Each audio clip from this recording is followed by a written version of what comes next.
Hey viewers and friends, horror fans and slasher fans, welcome to another video, and today I'm going to be doing a slasher review once again, and this time I'm going to be talking about a really recent slasher movie. It came out last year, from Sweden actually, and it's Blood Runs Cold. Now if anyone watched my previous update video, I did show off this DVD in that update. I didn't really talk about it too much because I was intending to do a separate review on it, so here it is. So as I said, Blood Runs Cold came out last year and it is a Swedish slasher film. So I'm here just to give a quick rundown of the synopsis. There's not too much in the way of plot for this one, and then what I think of the movie and whether I would recommend it or not. So the synopsis behind this one is it centres around a group of friends. There's four of them. There's two young couples. Basically the main female character, who I can't even remember her name. She's sort of the main character. She's basically trying to get away from work for a while, so she takes her friends to a remote cabin, I guess, sort of like a big house out in the woods. It's snowing, and yeah, they just basically plan to stay there for a few days and chill out and forget about issues with work and stuff like that.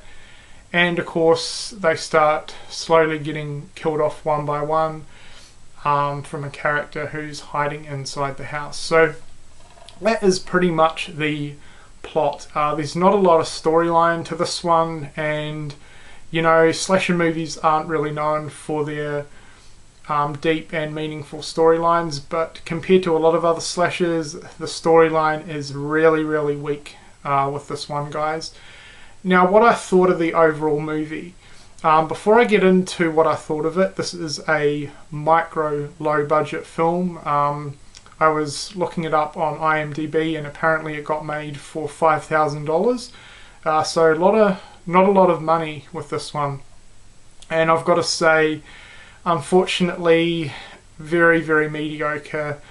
I wouldn't say I hated the film, but I didn't think much of it at all, and that's not because it was such a low budget. I don't have an issue with low budget films, and you know, considering the $5,000 budget that this film had, it had absolutely outstanding cinematography. It was really, really well shot and pretty well edited as well. So, but unfortunately that was sort of the only redeeming factors of this movie. Despite the movie being Swedish, it does have English language, which I kind of felt let the film down a little bit, especially in terms of dialogue. The dialogue, I wouldn't really say it was atrocious, but it wasn't very good at all, and I would have felt that that probably would have been slightly better if it had been done in Swedish language. So that was unfortunate. In terms of the killer, very, very mediocre. He wasn't really menacing at all, and you know, there was a lot of flaws to do with the killer rather. In a lot of scenes he was very, very hard to take down, and then in other scenes, especially the climactic battle, he died really, really easily, and you know, it was a pretty lackluster ending. There's the killer there on the cover, so as you can see, you know, he's pretty lanky, and there's just no standout quality about the killer at all.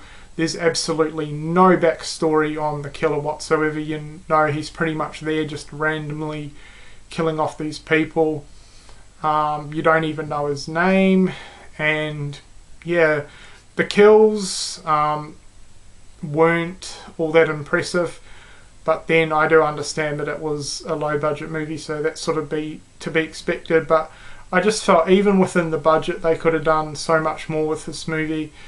It was a real shame because the cinematography was absolutely amazing. They did a fantastic job with that, but unfortunately that was sort of the highlight of the movie, and you know, cinematography alone, in my opinion, couldn't carry a movie like this.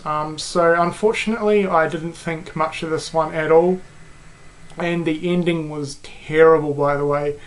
You know, there was a a little bit of a climactic battle between the killer and the main female character, but the killer sort of died too easily in my opinion, and then the film sort of just ended. Whether they're planning to do a sequel or not, who knows. But yeah, Blood Runs Cold for me is a really, really mediocre, under average, below average slasher movie, which was unfortunate because, you know, I love picking up these slasher movies as blind buys, and a lot of times they turn out to be good, but unfortunately not the case with this one. So as an overall rating, I would give Blood Runs Cold a 1 out of 5. Great cinematography, but in my opinion that was the only redeeming factor about this film. So that's my review. Thank you for watching.